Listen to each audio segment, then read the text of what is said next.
For those of you that have not been here the past few Sundays, or this is your first Sunday with us, an extra special welcome to you. But to bring you up to speed of where we are in our series, we're in a series called It Is Finished. These are the last words Jesus spoke as he was dying on the cross. So it's an overarching vision for the series that we're going to come to on and ultimately end on Easter.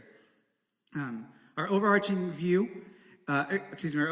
verse comes from Matthew chapter 11, verse 30, and it says, "For my yoke is easy and my burden is light."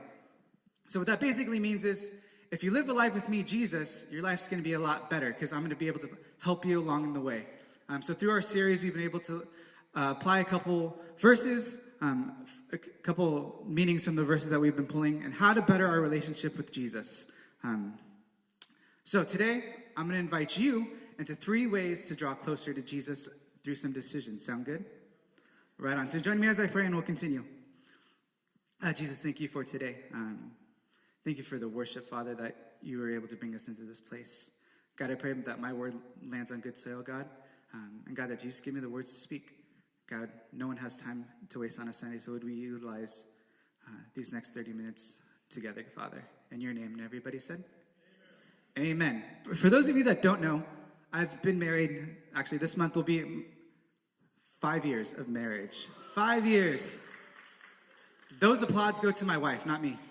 She's had to put up with me for 5 years and then some time for dating. Yes. And so for me, when it came to my wedding day, and I believe this is true for a lot of people, you want to look good, right?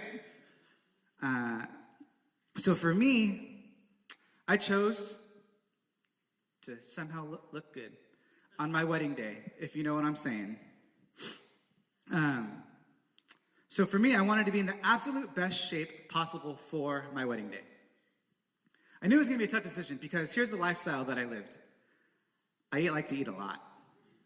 I like to stay up late, play video games, watch TV. Not the healthiest lifestyle to bring a healthy living into. So I was like, all right, Nick, you're going to tap your inner Thor and Captain America physique, and you're not going to tap your outer physique of inviting food into it. So bad food, that is. So I knew how to make a decision to choose into this plan that I was wanting to do. So for me, I didn't have a gym membership. I didn't have a lot of money. But what I did have was Amazon. So I hit up Amazon and I typed in workout video. And the first thing that popped up was an Insanity video with Shaun T. Anyone ever do that? Anyone heard of Shaun T? It's a killer workout. So I ordered it. I was like, that's the first step. I decided to order it. So it came to my house, and I looked at it for a couple weeks, just admired it. And I was like, man, I'm really choosing this. So I popped in the first day, and I remember on the first day, at the time I was living in a house with a garage, and the kitchen was down a ways through the door to the garage. And I popped in the first day. It was like 40 minutes. And the first 10 minutes went by. He's like, all right, our warm-up's done. I was like, our warm-up's done? That was just a warm-up? I was like 10, 15 minutes in, and I was feeling it. I wasn't sweaty, but I was feeling it. So I was smelling the food being made, like the bacon, the eggs, the breakfast food coming down. So what I did was I lied. I poured water on myself to make it seem like I was sweating. So when I came out of the garage, the people that were cooking the food was like, man, you worked out hard. I was like, yeah, let me eat that bacon. So I lied. But for me, there was this tension, right? There was this tension of I want to get in shape, but I really, really, really enjoy food. So I had to commit to a new lifestyle. I knew I had to go to sleep earlier, wake up earlier, maybe not go to Taco Bell at midnight or 2 a.m., stop playing video games, being diligent, sticking to my plan. And that decision really made me focus. So for 6 months, okay, that's 5 months because the first 4 weeks were kind of the same, pouring water on my head, walking into the kitchen. But long story short, after that focused decision I made, I came to meet my goal. And on my wedding day, I felt like I accomplished a deed for my wife.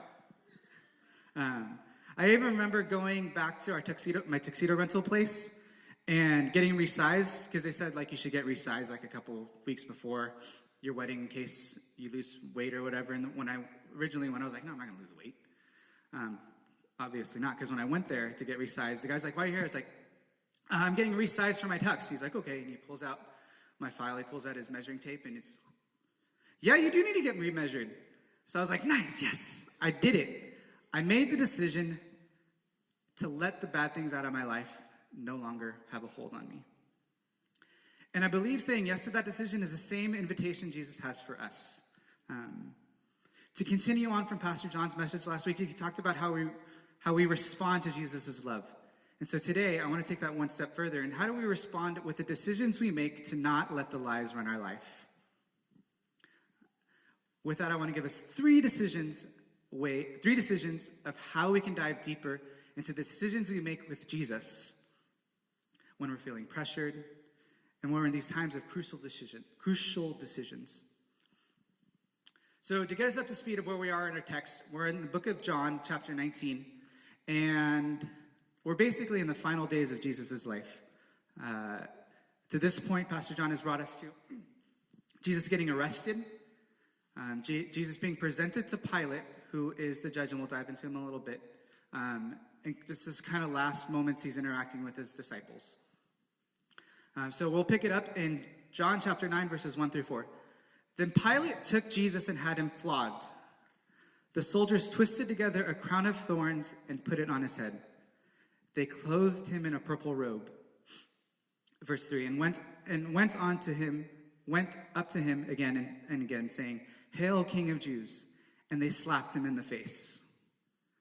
Once more, Pilate came out and said to the Jews gathered there, Look, I am bringing him out to you to let you know that I have found no bias for a charge against him.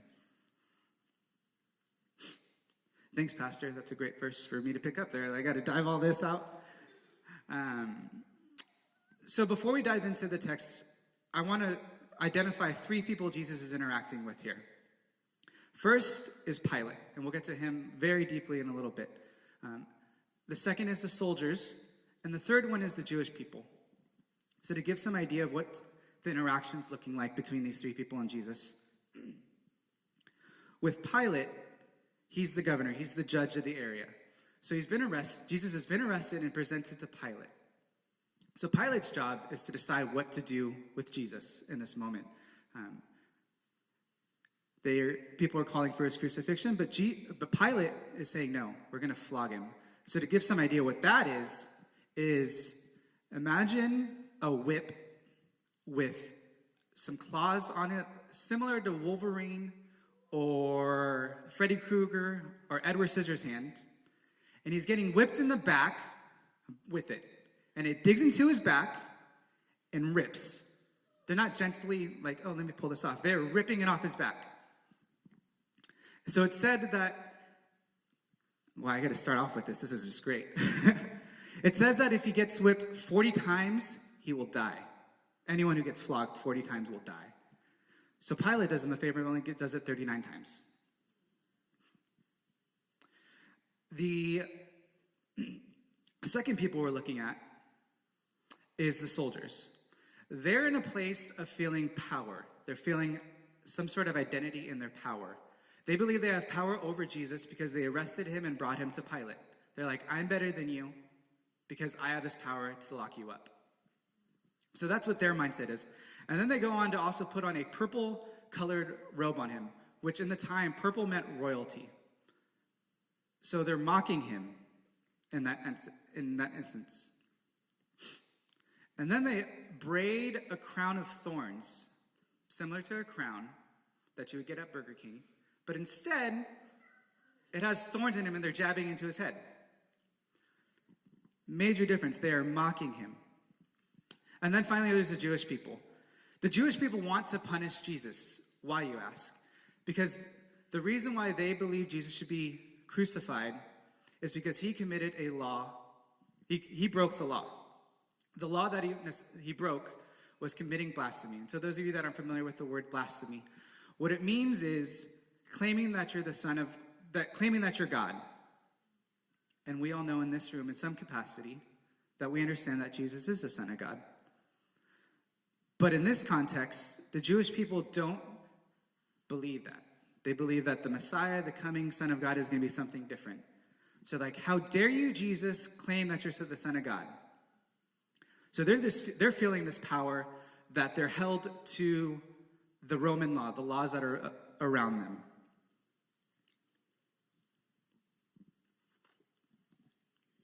And they continue to mock him and spit at him and call him and say, "Hail the King of Jews." So there's three common denominators between these three people that we just identified. They're all believing a lie. Here's why. The truth is, all these people in some capacity have heard about Jesus. They have seen Jesus do these miraculous healings, do these amazing things and teachings. Why wouldn't they believe that that's the Son of God? Something that magical happening. Why wouldn't they believe that's the Son of God? Like if someone cut off my ear, like Pastor John referenced to a couple weeks ago, and put it back on, that's a pretty godly task. But for whatever reason, they don't believe it. So whether it was the choice not to believe it because they felt entitled by their titles, or that they were believing this idea of law that wasn't necessarily true anymore, these are the things this is the lie they were believing. And this leads us to our first decision. Decision 1, choose to not let the lies run your life.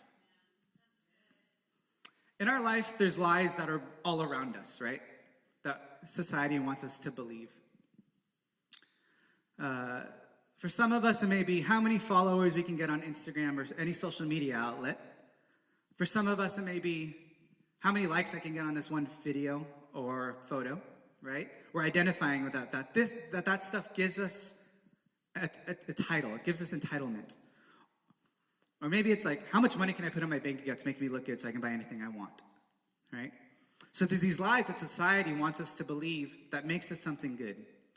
But I believe Jesus calls us to be something better than that. That the lies like that shouldn't identify who we are. In truth, Jesus calls us to do something better. And it comes from the book of Galatians. Galatians chapter 5, verse 22, verses 23. But of the fruit of the Spirit, there it is love, joy, peace, forbearance, kindness, goodness, faithfulness, gentleness, and self-control. I believe Jesus wants us to stop believing the lies of what society is telling us to do, but believe in this Spirit. Be this. Jesus wants you to be this and not that. What really matters to God is that you allow him to change your life so you can no longer be making decisions based upon lies that you've been fed in the past.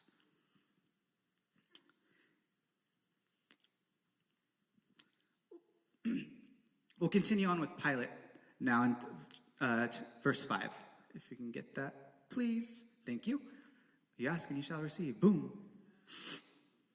When Jesus came out wearing the crown of thorns and the purple robe, Pilate said to them, this is them being the people that are there, the Jewish people, the soldiers, "Here is the man."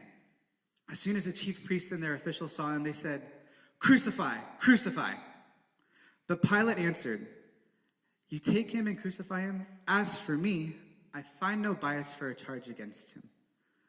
The Jewish leaders insisted, "We have a law, and according to that law, he must die, because he claims he's the Son of God." When Pilate heard this, he was even more afraid, and he went back inside the palace and asked Jesus, "Where do you come from?" And Jesus gave no answer. "Do you refuse to speak to me?" Pilate said. "Don't you realize I have power either to free you or to crucify you?"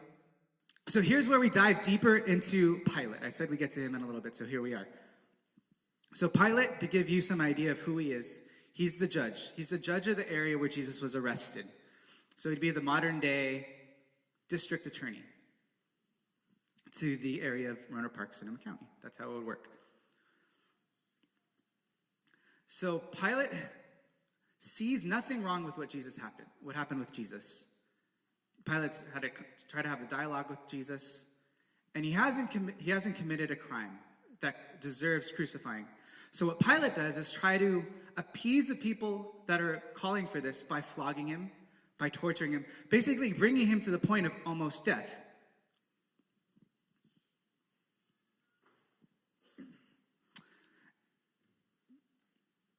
So Pilate, in this moment, he's in this tension.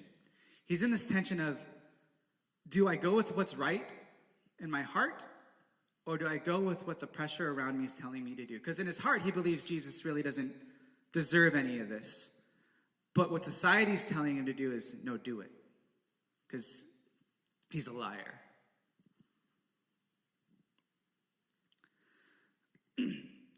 This leads us to our second decision. The second decision is, choose to not let the pressure dictate the outcome. So Pilate, in his knowledge, he knows the Roman law, he knows the truth. He knows what's actually supposed to happen, right? But he gets caught up in the pressure around him. Imagine you as a person, I don't want this to happen, but all of you are saying, no, it has to happen.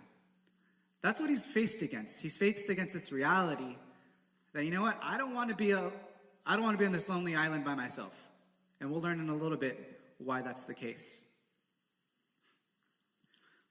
So what's that mean for us in our lives?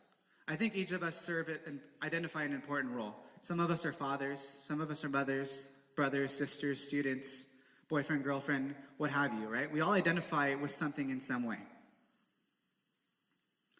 So whatever that is, think about how this interaction is going to work for you in a second. Imagine when you're checking out in the grocery line and you see the magazines, right? What did the magazines tell you up there about that? About being a husband, being a father, being a brother, being a sister, being a good friend? Nothing really. What it tells you is, for me as a male specifically, that I need to be in a lot of relationships, that I got to look good all the time, that I have to have a lot of money like we talked about, right? But where in there does it say not to commit to that pressure, not submit to that pressure? Where did it say in there, be a good father, be a good husband, be a good person? Where in there does it say that? And so that's the reality Pilate's in, right? And that's the reality we see ourselves in today.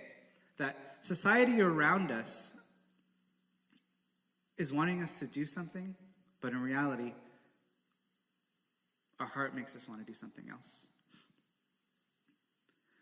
We can't let the pressure of what's happening around us dictate our choice of how we feel on the inside. Romans 12, verse 2 says this: do not conform to the patterns of this world, but be transformed by the renewing of your mind. It's very clear that Jesus, God, knows that the world's going to try to make us be something we're not, right? That we're going to try to identify with that, and that's going to give us identity, it's going to give us purpose. But instead, what God wants us to do is, no, that's garbage. You need to transform your mind, and then ultimately transform your heart.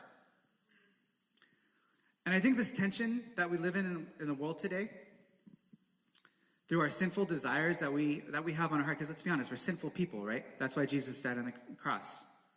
We're sinful people, right? We have that desire somewhere in us, and it's around us. And we can say yes to that. We can say yes to that tension. And we've heard what Jesus said is right. But the question is, will we let the pressure around us and the sin in our heart, will we let the lies that we listen to come true, or we let the truth that Jesus has taught us come out the other side? And I think that's where we pick up Pilate in this final verse. I think that tension is right where we are with Pilate. One more sip of water.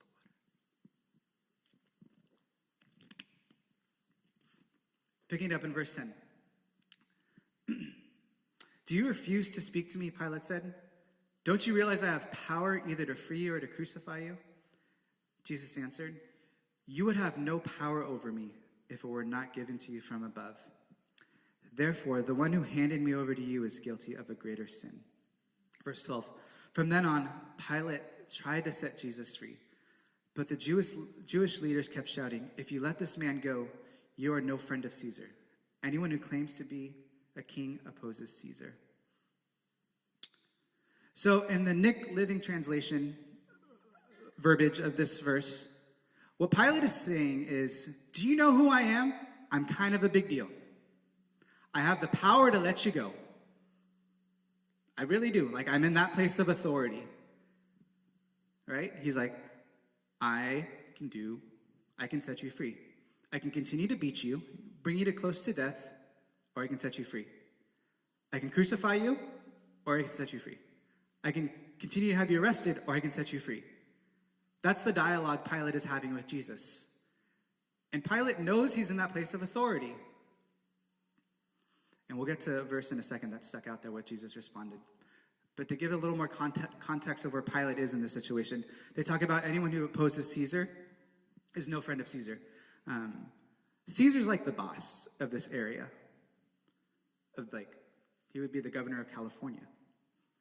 That's who Caesar is. So Pilate doesn't want word to get out to Caesar that he's messing up, because Pilate really identifies with his position of authority. He really identifies with that, right? So still knowing that, Pilate is trying everything he can to crucify Jesus, not to call for that. Pilate even goes as far, and we learn this in the book of Luke, another gospel about Jesus' life, that Pilate goes as far as trying to pawn this situation off to King Herod.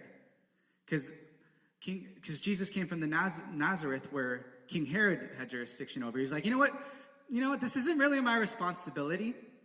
That this opportunity, the situation, should go to King Herod. I really don't want to make the call. Like, he really is trying to figure out everything possible not to get in the situation because he knows it's wrong. So Pilate's in a very, very unique place of opportunity. As it turns out, in verses 16, we learn that Pilate ultimately gives Jesus over for crucifixion. We learn that because we know Jesus died on the cross. But I think, and this is true for us, when we make a decision that we know is wrong, and I think this is true for Pilate, Pilate has this heavy heart. He's in this place of guilt. He's in this place of conviction, because he knew he had the opportunity to do something right. He knew it, but he chose against it. And I think this is true for us, and this comes to our third decision. Choose to say yes to the opportunity Jesus has for us. 11, Jesus, like I said, we'll get back to it. You would have no power over me if it were not given to you from above. So what Jesus is saying, you're not where you are because of what you did, but because God gave you the authority to be there. And God put you there, so do the right thing. God put you in that situation. Do the right thing. But Pilate didn't. So now Jesus has to endure the cross because he handed Jesus over to the Jewish people for crucifixion. In our lives, God can be calling us to do things, right? He can be calling us to do things. And a missed opportunity for us in those invitations may be a missed opportunity for somebody else. Psalm 34:8 says, "Oh, taste and see that the Lord is good. Blessed is the man who trusts him." Now, I have a favorite dessert. It is called a pizookie. And every time I go to BJ's, or if I make it at home, what it is, it's a big, giant chocolate cookie with ice cream on top. And it smells amazing. And my wife hates this about me. When we go to restaurants and I order food, I expect it to come out in the order that, you ordered it. So if they got sat after me, their food should come after me, not before me. So every time a plate comes by, quiet. And then comes a dessert, I'm like, that's not mine. I'm like, that's not mine. You know why I go like that? Because I've tasted and seen how good it is. And that's the truth about Jesus. Jesus gives you an invitation, and you can taste and see how good it is. So a missed opportunity for you to share the invitation Jesus has for other people is a missed opportunity for them. Because you know how good and tasteful it is, but someone next to you may not. So opportunities for you. Serving on Sunday. You know what? I like sleeping in. That missions trip I am always invited to during spring break, Hawaii sounds a lot better. There's something simpler. I'm pulling out a Target, and there's a homeless person in the corner. I don't have time for you. Got to go make my five plate to dinner. These little invitations that we miss is a missed opportunity for someone to come into a relationship with Jesus. And although Pilate missed that opportunity to save Jesus from the cross, the good news is that Jesus died for that forgiveness. Jesus forgives us. Let's not be Pilate in our lives. Let's not make the wrong decision. Jesus has an invitation. He forgives us for missing those opportunities. But now let's decide to commit to those opportunities that Jesus allows for us to dive into in our lives. So you're probably like, thanks, Nick. That's really good. And the title of this message is, The Decision is Yours. Myself or Pastor John or a small group leader, anyone in your life can say these nice things to you and give you these invitations. But really, the decision is yours.